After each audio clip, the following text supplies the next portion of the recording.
Welcome to our channel, where we focus on relationships and the challenges people face in everyday life. Today's video will dive into the ups and downs of managing a busy career while maintaining a strong relationship. Let's get started. As a journalist, my job often keeps me far away from home. I spend a lot of time traveling for different projects, which means I'm always on the move. I'm 31 years old and married to a wonderful man who's 34. We met during one of my work trips and instantly fell in love. We've been married for 4 years now, and after we got married, we moved into the house I inherited from my father. It's a special place that holds a lot of memories, and now it's where we've built our life together. Both my husband and I have demanding jobs, so we share the responsibilities of covering our expenses and bills equally. However, because of our busy work schedules, we rarely get to spend quality time together. We're often away from home for long hours, and by the time we get back, we're too tired to truly connect. This has led to some arguments here and there, mostly because we feel like we're missing out on being together. But over time, we've managed to resolve these disagreements, so there haven't been any major issues in our marriage. For a while now, we've been planning a much-needed trip to reconnect and unwind. Unfortunately, our busy schedules kept getting in the way, especially because my work was really hectic. I had to move from one city to another for various assignments, so our road trip plans kept being pushed back.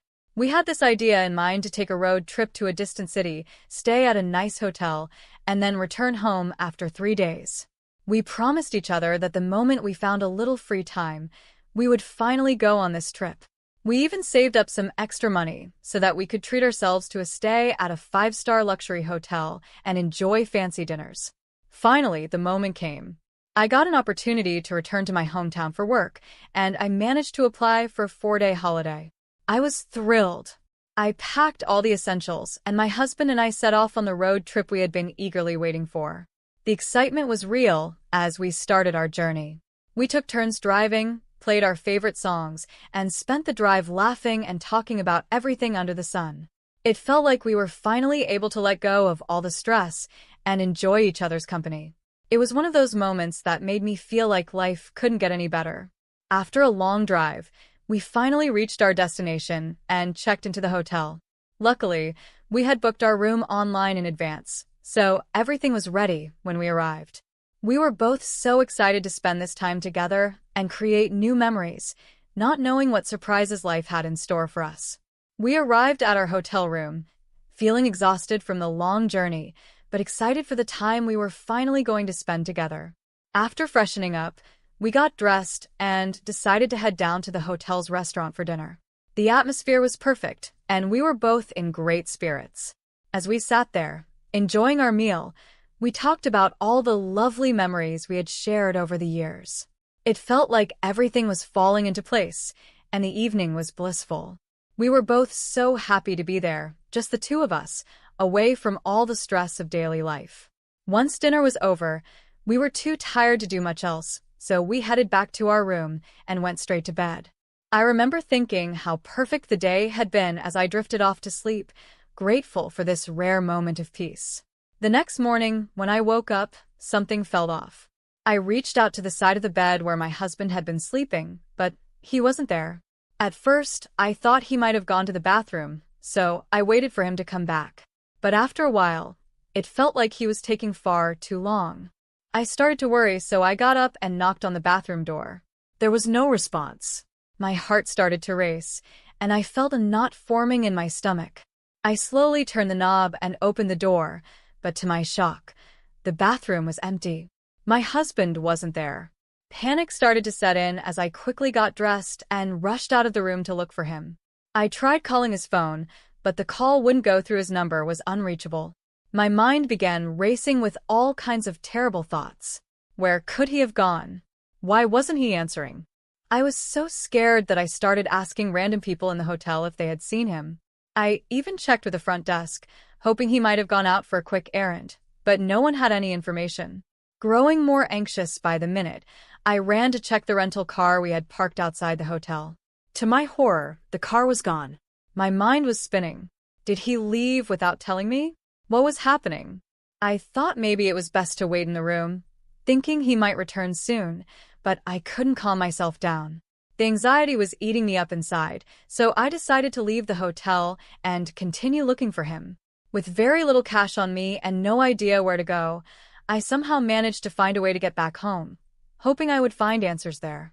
When I finally reached home, I noticed that the door was already unlocked. My heart was pounding in my chest as I cautiously stepped inside, not knowing what to expect. As I entered the house, I saw my husband lying on the floor, crying and struggling to breathe. Around him, there were broken photo frames and shattered flower vases scattered all over the floor. The sight was so chaotic and confusing that I didn't know what to think. Seeing me, my husband slowly got up, his face filled with pain. Through his sobs, he said, "She's ruined me. She's left me with nothing." I was completely taken aback. I had no idea who he was talking about, so I asked him, "Who are you talking about?" In a wave of emotion, he finally confessed that he had been seeing another woman, someone he had met at a nearby college. He admitted that he had been in love with her for over a year and had been secretly seeing her behind my back. His words hit me like a ton of bricks. I felt my entire world collapse around me. My head was spinning, and I couldn't bear to listen to any more. I left the house immediately, feeling utterly shattered and betrayed. Since that moment, I've been staying at a friend's place, unable to face my husband after everything that has happened. When I finally collected myself enough to confront him, he had the nerve to blame me for his affair. He said that I was never there for him, that I was too absorbed in my work to notice he needed someone by his side. He claimed I was too focused on my career, saying I had no real value for our relationship. Hearing those words only made the betrayal cut deeper. How could he say that? How could he blame me for his own choices? I had always thought we were a team, but now I feel like I never really knew him at all. I just can't wrap my head around this.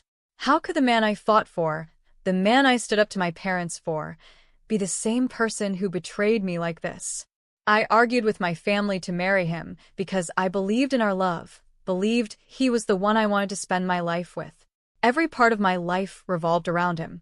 I cared about him so deeply and put my whole heart into making our relationship work.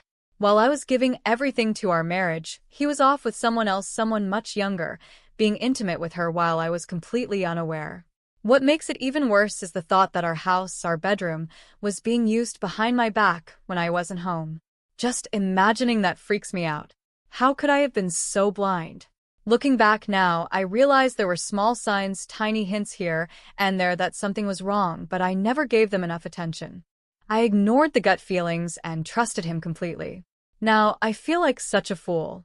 I can't even look at myself in the mirror because I feel like I was being played this whole time, like I was a clown in this twisted game.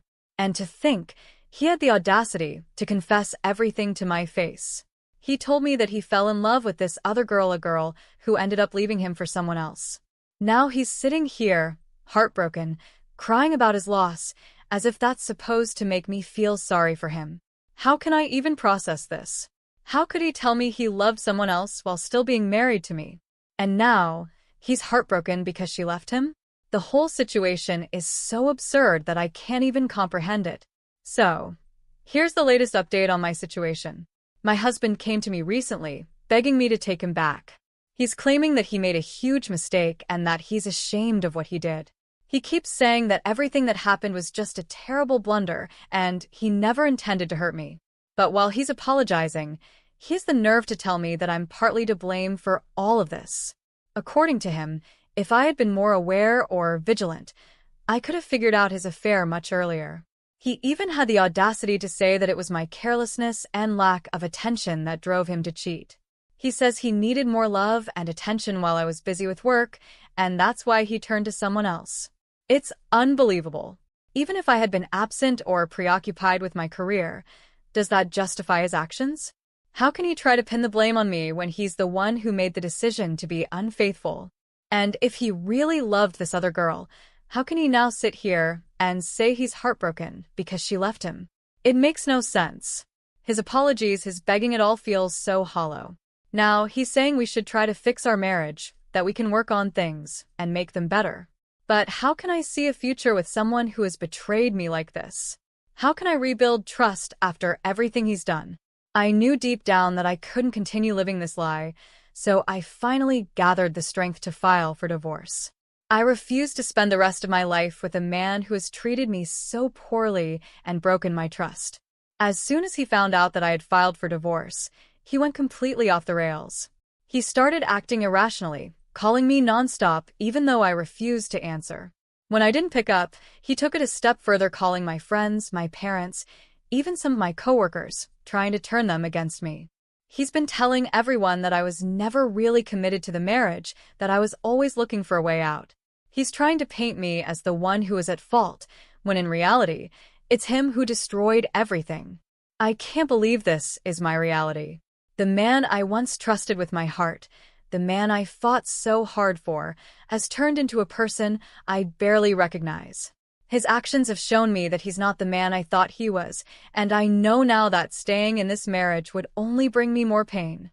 I deserve better than this, and I'm determined to move forward and rebuild my life without him. When I finally have a small reason to stand up for myself, he accuses me of creating a mountain out of a molehill. As if that wasn't enough, he's also questioning my character now. He's been telling people that I work with male colleagues and travel with them, implying that I'm somehow untrustworthy. Hearing this broke my heart into a million pieces. How could he say such things about me? I've always been respectful, always honored our relationship, and never gave him a reason to doubt me. Yet, here he is, tearing me down and attacking my character, all because I dared to stand up to him. I can't believe this is the same man I fell in love with, the man I fought so hard to marry. He used to be my whole world, someone I thought about constantly, someone I built my life around. But now, it feels like he's become a stranger. How could he stoop so low as to insult me like this? He doesn't even think before speaking these hurtful things. To make matters worse, my parents called me, asking me to reconsider my decision to divorce him. They believe that, in every way, we are perfect for each other, and that I should give him another chance. They're worried about what my life will look like after the divorce. They think I'll be the one to suffer while he moves on and finds another woman, just like he did before. But the truth is, I don't care anymore. He could find himself 3 new women, for all I care, and it wouldn't make a difference to me. There's no room for him in my life anymore. I don't understand why my parents want me to stay stuck in this toxic situation with a man who has proven himself to be immature and unfaithful. I'm a well-established woman. I have a good job, a stable income, and I own my house. Why should I compromise and give him another chance after everything he's done? Did he stop to think about our marriage when he was involved with that younger girl, someone who clearly didn't care about him or our relationship? Of course not. So, why should I be expected to overlook it now? My friend supports me completely and has told me she will stand by me no matter what decision I make. Her support means everything to me, and it helps remind me that I deserve better. As for the house, I'm the one who owns it, and I've decided I'm going to kick him out. He doesn't deserve to stay here, not after everything he's done. I think that's part of his problem, too. He knows he'll be homeless unless he moves back in with his parents, and that thought probably terrifies him. But that's not my concern. He made his choices, and now he has to deal with the consequences. My husband is nothing but a selfish, ungrateful man. He had a loving wife who built a career, owned a home, and worked hard to keep the marriage alive, yet he still betrayed me. Just because I was busy with work and away for some time, that didn't give him the right to do whatever he wanted behind my back. It doesn't excuse his behavior, and he knows that. Even now, after everything, he still isn't truly ashamed of what he's done. He's still asking for reconciliation, as if things can go back to the way they were. But he never stops blaming me, saying I should have known what was happening. How could I have known? I trusted him completely, and he took advantage of that trust. Looking back, I feel sorry for myself. During that road trip, I honestly thought everything was perfect. I thought we were finally getting back to a good place in our marriage. Little did I know, my husband had already broken our vows long before that trip, and all my efforts to make things right were wasted on someone who didn't deserve them. Now I see things clearly. There's no going back. I'm moving forward with my life, leaving him and all his lies behind. And though the road ahead might be uncertain, I know I'm doing the right thing. I deserve better than this, and I'm not going to settle for anything less. I'm honestly relieved that everything has finally been uncovered in such a dramatic way. Now, she can stand up for herself and make decisions without living in the dark anymore. The real issue here is clearly her husband. He's the one who caused all this pain, yet I can't understand why her parents are pressuring her to go back to him. Why would they want her to return to a life filled with lies and betrayal? This is a time when they should be standing by her side, offering support and understanding. She's going through one of the hardest moments of her life, feeling shattered and broken, and instead of helping her, they choose to back her husband, who clearly doesn't deserve their support. It's heartbreaking to see that her parents are pushing her toward a future that's filled with darkness, all because they believe she should stay married. In reality, this is the moment when she needs them the most. She's in a fragile state, trying to find her strength again, and it's painful that her own family is siding with her husband, the very person who betrayed her. She shouldn't be pressured or made to feel guilty for wanting to leave someone who doesn't value or respect her. She's a strong, independent woman who can take care of herself. She earns her own living, has the means to afford a life without him, and is confident in her decision to move on. I truly believe she'll lead a much better life without that shameless cheater dragging her down. I admire her for her courage in choosing to walk away, despite the pressure from her parents. She knows what's best for her, and she's not willing to compromise her happiness any longer. One person who deserves a lot of appreciation in this situation is her friend.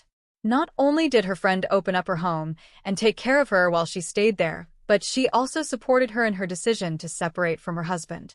That's what real friendship looks like, being there when someone needs you the most and offering a helping hand when life gets tough. In this case, her friend is acting more like a family member than her own parents, who seem to be trying to push her back into a miserable situation. Meanwhile, her family, instead of offering love and support, seems determined to push her into a hellhole by making her go back to her cheating husband. It's shocking that her friend is the one acting with more care and compassion, while her parents seem to be blinded by their desire to see her stay in a marriage that's clearly broken. Sometimes, friends can feel more like family than your own relatives, and this is one of those moments. Switching gears to a different issue, I've been dealing with a problem at home that's been bothering me for a while now. Ever since our daughter was born, my wife has developed this unhealthy habit of buying way too many clothes and toys for her. Our daughter is only 5 months old, yet my wife is already buying clothes for her that go up to 2-year-old. As a stay-at-home dad, I'm the one doing most of the baby-related work, so I know firsthand that we don't even change our daughter that often during the day. She barely wears half of the clothes my wife buys for her, and I honestly don't see the need to keep hoarding all these outfits that we won't use. Instead of spending money on things our daughter doesn't need right now, I think that money could be used for more important things, like saving for her future preschool fees or even just adding to our savings for emergencies. The problem is, my wife doesn't seem to see it the same way. After she finishes work and helps with the house chores, she goes straight to her phone and starts browsing online, especially on Amazon. She orders these baby clothes in bulk without a second thought, and she doesn't even talk to me about it. Some of the clothes she buys are from high-end brands, which we don't need, and I've been too afraid to let our daughter wear them in case she stains or ruins them. It's frustrating because, at the end of the day, our daughter is going to grow out of these clothes within the year, and all that money is being wasted. It's not like these outfits can be repurposed or used for long, so what's the point? I decided to take matters into my own hands and gave away some of the clothes designed for ages 8 months and above. I passed a few along to my sister, who also has a baby girl, and donated the rest to a local charity that helps single mothers. I feel like it was the right decision. Our daughter already has more than enough clothes to last her a year, and we don't need any more. It's hard to understand why my wife feels the need to keep buying more when we already have plenty. At this point, it's better to put that money towards something that will actually benefit our daughter in the long run, like her education or savings for her future. But for now, at least I've cleared some space and helped others in need with the clothes that we won't be using. I wasn't planning to tell my wife about what I had done until things took an unexpected turn at a recent family gathering. My sister was there with her little girl, and as fate would have it, my niece was wearing some of the very clothes my wife had bought for our daughter. When my wife noticed, she immediately confronted my sister and found out the truth that I had given those clothes away. My wife was furious when she realized what had happened. Looking back, I can understand why she was upset. Maybe I'm the one to blame here. I should have asked for her permission before giving the clothes away, or, at the very least, I could have tried to resell them to get some money back. But deep down, I knew she wouldn't agree with that idea. That's why I felt like I had no choice but to make a tough decision on my own. From my point of view, those clothes were better off with someone who actually needed them. Our daughter already had more clothes than she could wear, and there was no point in keeping more that she'd likely outgrow before getting a chance to wear them. I tried explaining this to my wife, but even after apologizing and sharing my reasoning, she's still upset with me. I just wish she would stop this pattern of impulse buying clothes for our daughter, especially since I've talked to her about it several times before. It's not that I don't appreciate her wanting the best for our little one, but the constant buying is unnecessary when we already have so much. To clarify, my wife is responsible with our finances in other areas. She pays all the bills and expenses on time, so we don't have any issues there. But I'm concerned that her impulse buying could eventually put a strain on her earnings. The money she spends on extra baby clothes could instead be going into our joint savings account, helping us build a more secure financial future. Some people might say I'm the a-hole in this situation, and maybe they're right. I can see how giving away the clothes without telling her wasn't the best approach. But at the same time, I genuinely believed I was making a practical decision. Our daughter is only 5 months old, and babies grow quickly. The clothes I gave away were for ages 8 months and older, but we already had plenty for her to wear. I figured it made more sense to give them to someone who needed them, rather than just letting them sit there unused.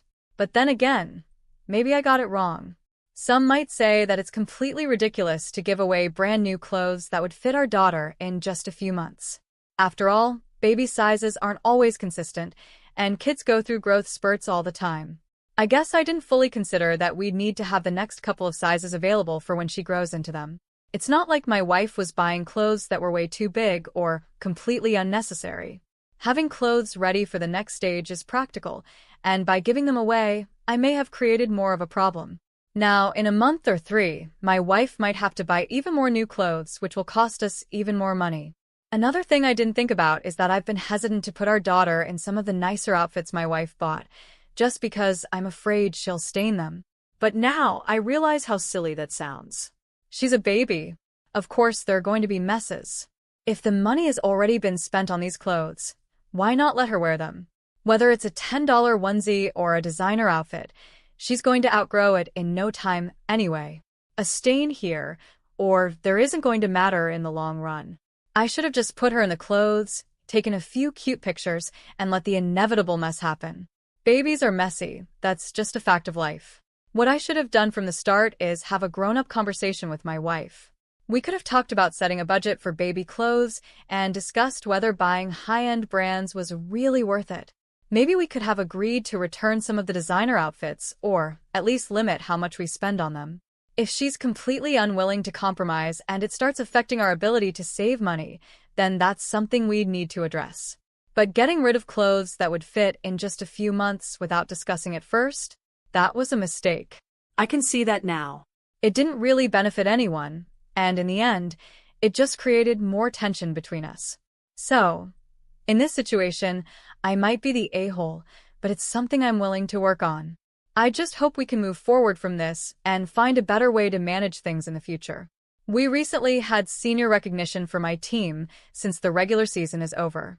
Each year, the seniors are recognized for their accomplishments both on the team and academically. They are escorted by their parents and receive a framed uniform as a gift. When introducing the seniors, they say, "Here is first name, last name from hometown, escorted by her parents, mom's first name and dad's first name." I asked my coach not to use my mom and stepdad's last name because it's different from mine and brings up some uncomfortable feelings. I'm 25, and I asked my mom and stepdad to escort me since they were there for me almost every day of my childhood. They supported me through the good and bad times, even when I was a difficult teenager. My stepdad stuck by me and loved me, even though I didn't like him at first because he wasn't my biological dad. I thought it was impossible for him to love me as much as he loves my half-siblings, but he always did. To me, they're not half-siblings, they're just my siblings. On the other hand, my dad, stepmom, and half-siblings lived in another state. I saw them during some school breaks and holidays, but once I started practicing every day, I saw them less. My dad and stepmom would visit me once a month, but my stepmom always seemed upset that my dad would spend time with just me during those visits.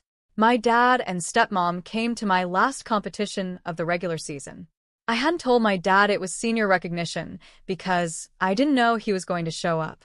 When they found out, my dad was sad and my stepmom got upset. I told them both that they are part-time parents and that it didn't make sense for them to expect credit for raising me or supporting my athletic career when they lived so far away. Later, my dad called me crying, which is rare for him. He told me how much he loves me and how hard it was for him to be away. My stepmom just lectured me, saying they did their best by visiting once a month. Now, I feel a little guilty for not telling my dad about the recognition and for yelling at him. But my theory about my stepmom not wanting me to have my dad's attention all to myself still feels true. I don't think I'm in the wrong here. I also imagine that my half-siblings might feel the same way about my dad choosing me and my mom over them when we were younger. I was a baby and didn't understand what was happening, but looking back, I can see he didn't treat them fairly. After asking my parents some vague questions, I'm pretty sure it was mostly my mom's influence, about 80%, and 20% my dad's fear of causing problems or conflict. If you want a relationship with your dad, I'd suggest directly asking him why he hasn't been around, and whether it was because of your stepmom. You're still young, so if you want to, you can try to fix things with him. My half-siblings are in their late 30s and early 40s now, and my father has already passed away. Either way, though, you're definitely not in the wrong here, and you never will be. You're not at fault. Being a parent who only shows up during vacations is a choice. If your kids are important to you, you do everything you can to be part of their lives. Your dad chose not to be involved, and from the sound of it, your stepmom encouraged that choice. They can't expect anything from you.